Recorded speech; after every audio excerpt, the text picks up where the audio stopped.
Hi, welcome back. Second video. Self-worth codes that pairs beautifully with mining your self-worth, a loop for self-discovery. We're gonna kick this one off with chapter 2. What is the name of chapter 2? I should be writing these down. I mean, beyond the book.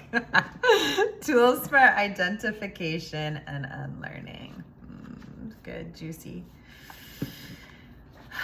Before we start, let's just do a check-in, body scan. How are you feeling? What's going on with you today? How's your breath? What is the quality of your breath? What kind of access do you have to your body? How does it feel?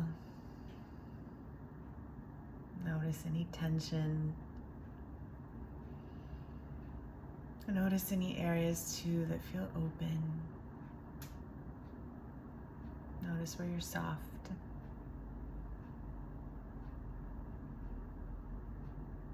Notice the parts of you that want a little bit more attention. Let's settle there for a moment.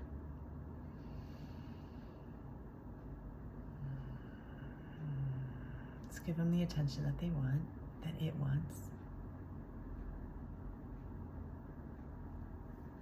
Take another breath.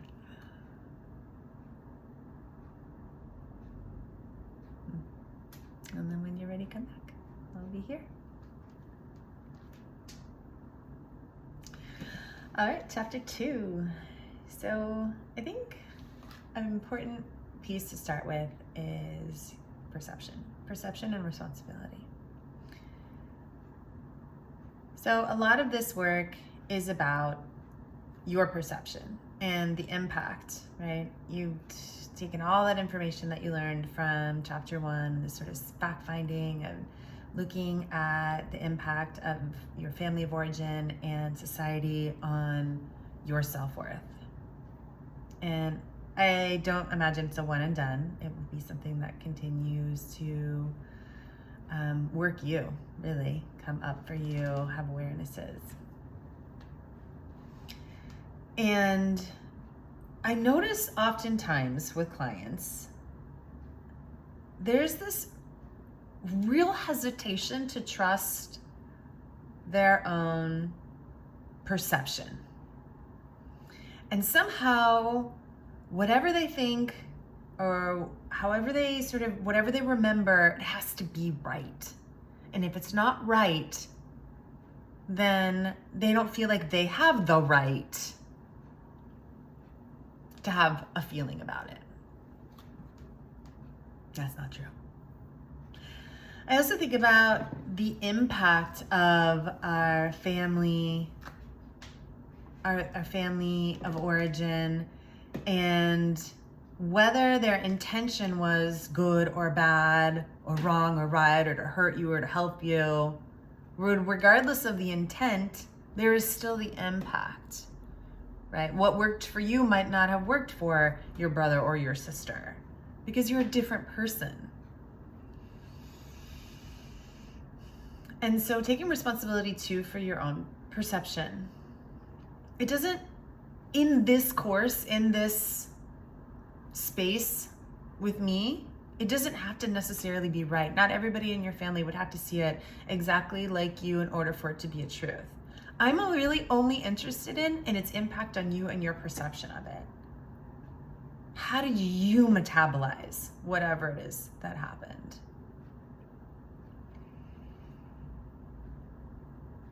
I mean, how to articulate these things and how to carry them out is like the next step, right? Is another part of this, but just for right now, the impact to you is really the most important. And your perception of what happened. And also taking responsibility for that. There is a certain sense of responsibility for that. And that's okay. It's okay to have responsibility. And not everybody has to agree, and you don't have to agree with everybody else. And again, their intent could have been, well, she just meant to be really, but fill in the blank. But actually, how did it feel for you? So that's what we're more of what we're doing here.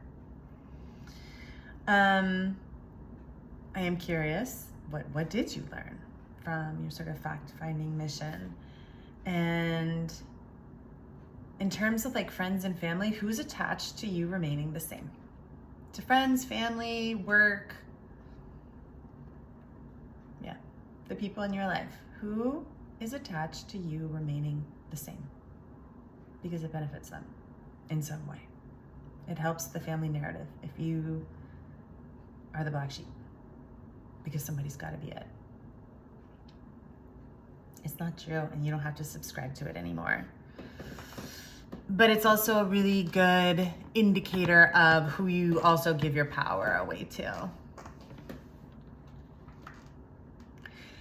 One of the other things, too, I was thinking about from the previous video is there are the very explicit things that we take in from our family, but then there's the sort of non-explicit, the things that we just absorb, and actually we absorb more than from the environment rather than like being directly told. And so I think about too, sometimes no one had to tell you that boys respond this way, girls respond this way, or if you're even non-binary, children respond this way. Sometimes we just sort of observed it, like, oh, I am this way because my mother's that way, not because she told me to be that, but that's what I observed her being. So in order to grow up in my society, in my family of origin, I adapted these traits that are very similar to my mother. Nobody ever told me this is what you do to be a woman. But I noticed women must, for the most part, act like this because this is what I observed. Or people in my culture, or people in my race. There are some really wonderful aspects of this, but then notice when it also keeps you caged, when it doesn't actually resonate. I hear this a lot with clients that are figuring out their sexuality. And it's like, well, I acted that way because that's how I thought men acted. I had sex that way because I thought that's what you were supposed to do. That's what I observed in porn or in my, sort of culture. This is like the courting process. But it doesn't actually resonate. So like rewrite the story. Don't do that anymore if it doesn't resonate. And if you're like, but I don't have a roadmap because this is how everybody in my family was or my society was, I get it. Okay. There's like this kind of being in this liminal space of like, I don't actually know. But also how comfortable are you with stepping in your own power, because now you get to write the narrative. You get to write it. There's no container. There are no rules. You get to like feel it out for yourself. This is another reason why being connected to your body is so important. You get to feel it out for yourself. This feels right. This doesn't feel right. I'm not sure about that. How do you know? I don't know. It just doesn't feel right. I don't have an explanation for you right now. As soon as I know, I'll let you know. In the society, well, as people, I should say, as people, we are developed from the bottom up. We're not born with fully functioning prefrontal cortex, right? That isn't fully developed until like what, early 20s.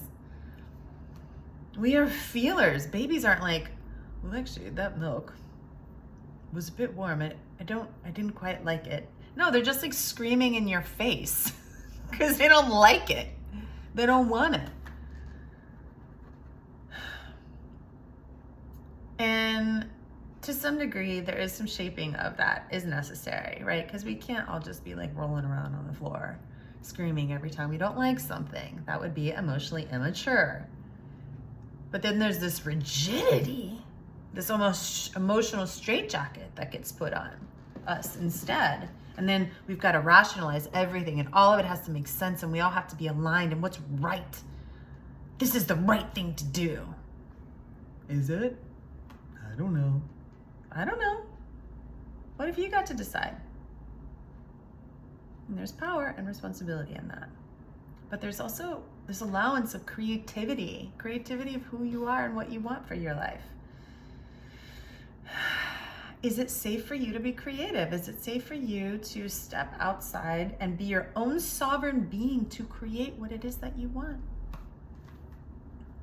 And do you trust that you'll be supported in that? If not directly from the people who are immediately surrounding you, but that if you build it, they will come. Now, one could say that's a bit Pollyanna of me, and also my response as Celeste would be that it's not, because I've lived it. So put that in your back pocket. And again, as you're taking in the stories of family of origin and of society, are they real? Are they real? Do they fit? Does it make sense? Maybe it made sense for that container, but it doesn't actually make sense for the person that you're stepping into now. It made sense that you chose that partner at 20 years old because that's where you were at 20. But now at 40, it's not really making much sense anymore, is it? And are they growing with you, or are they hoping that you're going to stay the same and maybe leave them out of it? I don't know. You get to decide if you want to be with that person and in that story and in that scenario for another, if you're 40, like another 30 years? Or would you rather be uncomfortable for a little bit, leave the relationship, maybe make some people uncomfortable, but ultimately get to stand on your own 2 feet and live a life that you want to live, and people that support you, or live in the shadows? I don't know. What would you prefer to believe about yourself? This is really powerful too, because it allows you once again to step into your own creativity. Now, there might be stories of, well, I really like to believe that I'm a good person, but I did all these things in my 20s that really were pretty damaging and hurtful to other people. So I don't know if I could actually claim that about myself. Well, are you going to allow the stories of the past to continue to define you? I think about Maya Angelou. She says, when we know better, we do better. I did a lot of crazy stuff in my 20s, even in my teens, but I can't let that define me. I can't remain in those sort of shackles or in that box and not continue to evolve. And noticing when your family, like, this is so oftentimes you hear people say, I'm this, capable 30-year-old, job, family, all the things, right? And then I go back to mom's house and I feel like I'm a 10-year-old again. What is that? What is that? Are you still going to allow family to be able to have that power over you, essentially? It's not to say that certain parts of you won't come up, the 10-year-old, when you're in the presence of mom, but do you remain there? Are you able to identify? Like, what is the work that you've done to be able to identify the different parts of you that are showing up? So that, okay, I'm recognizing I'm starting to act like my 10-year-old self. Okay, is there another part of me here that's present that I can also step into to remember who I am? To remember that I'm actually again, a very capable 30-something-year-old, and I'm doing a lot in this world that I'm quite proud of, and that I don't need mom's judgment to have me come back to 10, but rather I can take a breath and remember who I am, and then respond accordingly. And it's, again, non-linear, so there's sometimes here I am, now I go back. Here I am, now I go back. And it's all parts of you, really. There's no part of you that isn't you.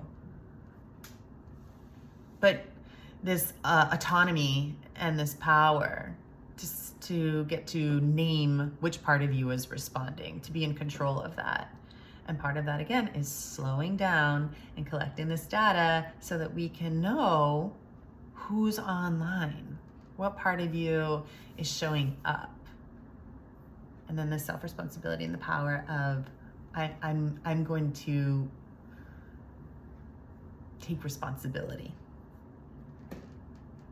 for what parts of me are engaging right now. And each part of you is so valid, right? Is so extremely valid. I'll hear people say, oh, I don't like that part of myself, that I get shy and quiet and kind of disassociate, or that I lash out and I'm unfuckable with. I don't like that part of myself. How do I make them go away? Well, let's go with the angry one for an example. Anger is Very necessary, very normal human emotion. It's in the range of emotions. And so, would we actually really want the part of you that gets angry to go away? Let's say we could make that happen. Then you would never get angry again, ever? That doesn't seem helpful or right. But rather, let's call in this angry. Let's call them the ragey too. What do they want? What are they protecting you from? And when we start to recognize, when I'm around dad, I feel ragey. Okay, that's good information. Well, can you track it back to when you started to notice that was happening? Oh, that started happening in my teens. Well, what was happening in your relationship at that time between you and dad? Oh, I noticed that's when my parents divorced and my dad left. He left the family and he hooked up with some other woman. I'm making stuff up, right? But like, that's when dad really started to shut down and he started to ignore me. That's when, find the origin. Oh, and so you weren't able ever to process that with your dad, whatever it is. And so now you're still responding from that place because it never got the recognition. It was always shamed. And it was really actually just trying to protect a very vulnerable part of you that missed your dad, that wanted to have connection with him. And then layer it with one more thing. Well, I saw my dad getting ragey, so I just internalized that's how men are.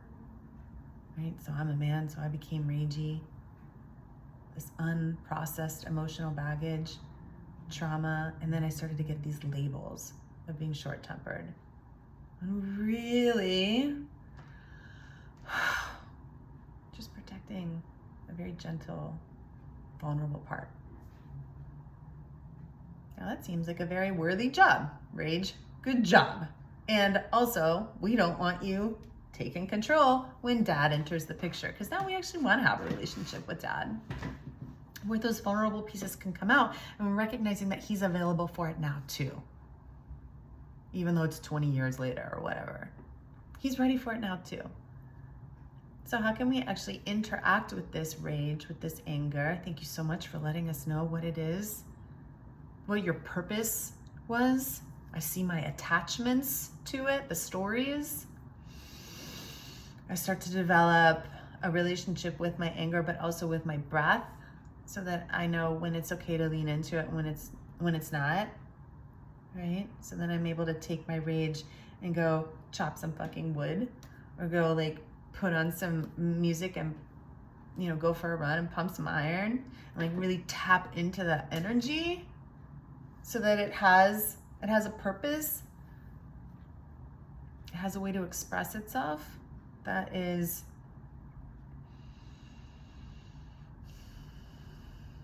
safe, that feels like in alignment with who I am and what I'm trying to develop. And then now I can actually talk to my dad and be honest. I was really angry with you for so many years. And this is what I actually wanted to say. But instead it was coming out as screams.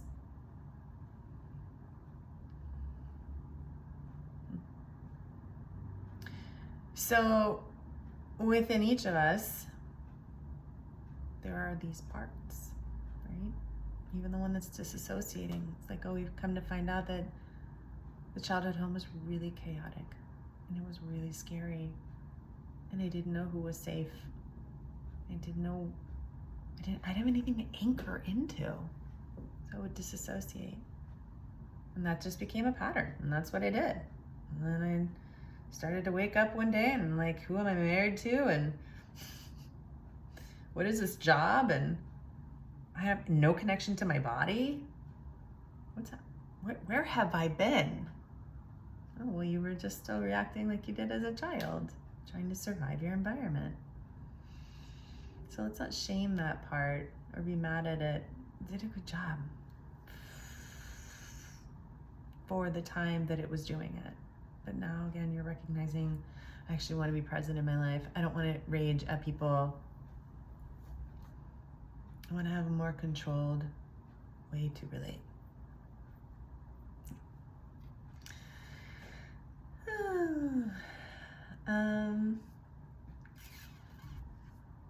I think about too the process, like we were just talking about, like this processing of emotions.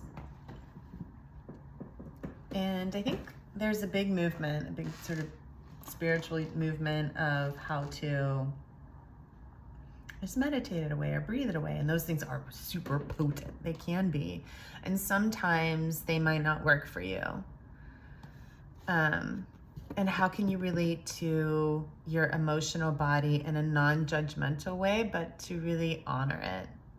Again, the sensitive types, the angry, the really fucking sad, the sad, grieving part of you. How can you allow them to have some attention, some validation, some space in your life in a way that feels supportive to all of you?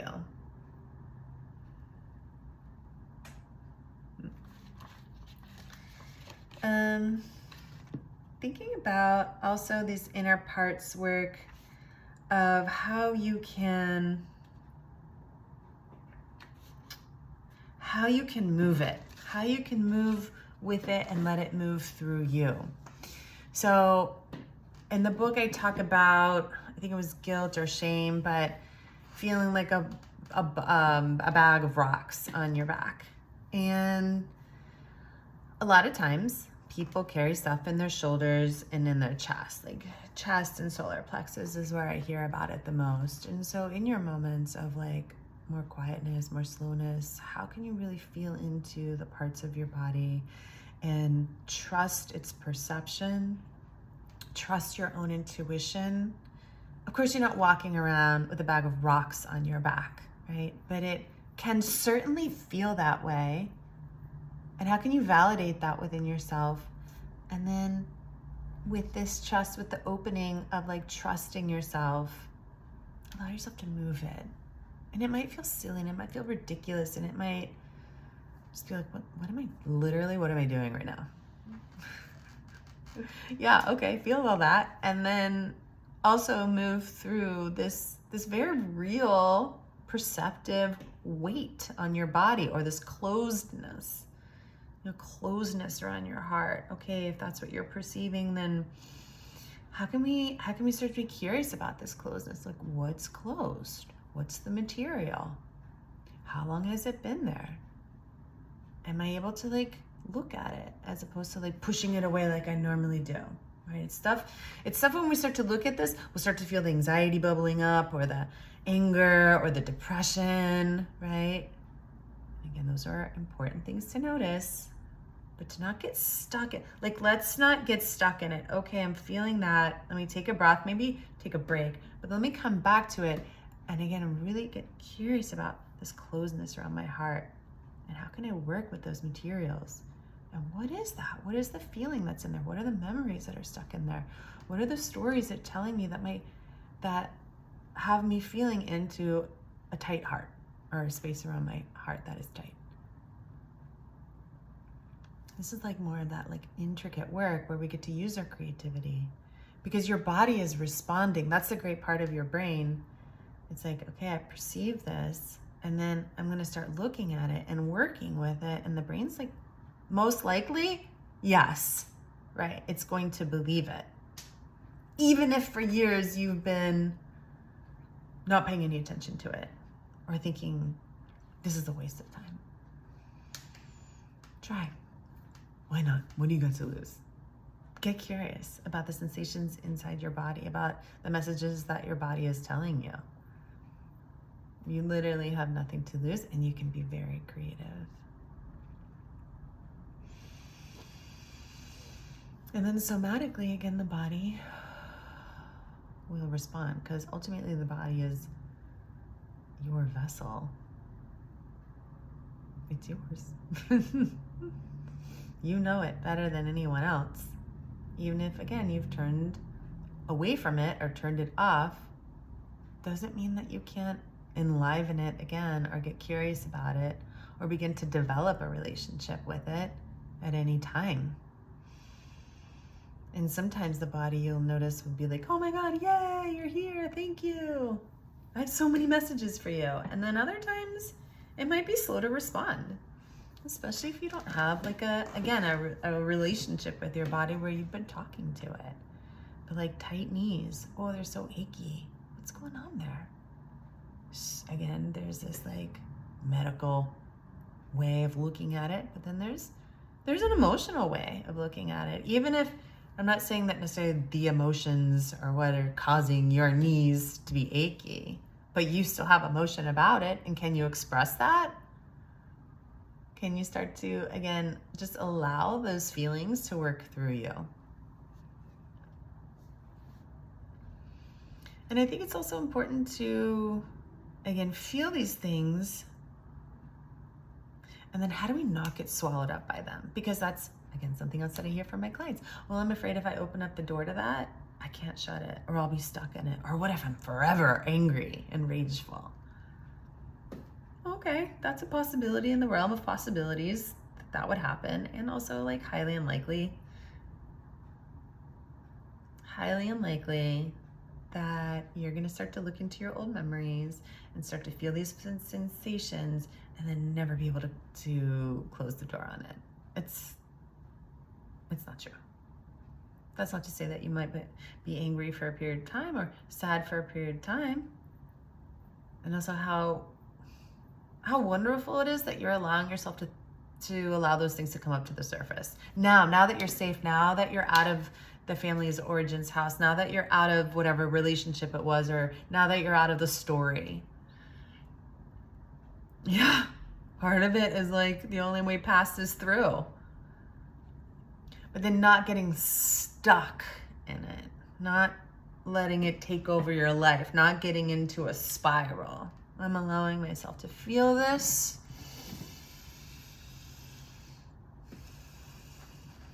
I'm going to be honest. I'm going to journal it. I'm going to talk about it. I'm going to work through it.